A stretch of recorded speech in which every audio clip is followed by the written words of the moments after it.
Hej, jeg hedder Ragnhild, og jeg har en lille idé, jeg gerne vil fortælle jer om. Og den dukkede op, fordi at da jeg var barn, der elskede jeg at bygge huler sammen med mine venner. Og det var ikke bare en hule, det var hemmelige huler. Og de var hemmelige for de andre børn, og de var især hemmelige for os forældre.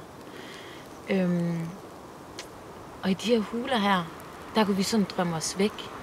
Og vi havde alle mulige tanker og idéer om, at vi godt kunne tænke os, at vi skulle længere op i træerne. Og vi skulle have poster, og hvor vi kunne sende post til hinanden, og hængekøjer og alt muligt. Men det blev bare aldrig helt, som vi gerne ville have det. Fordi lige pludselig så kunne vores idéer bare ikke blive til det, som vi forestillede os. Så derfor skal mit program hedde For Hulen da, hvor jeg sammen med en makker kommer ud til de her børn, som lige pludselig er gået i stå, og så hjælper vi dem med at bygge de her huler, de drømmer om.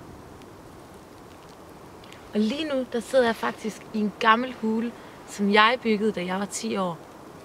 Og den blev ikke til noget. Tænk, hvis vi havde nogen, vi kunne have ringet til, og de så var kommet ud. Det kunne være fedt.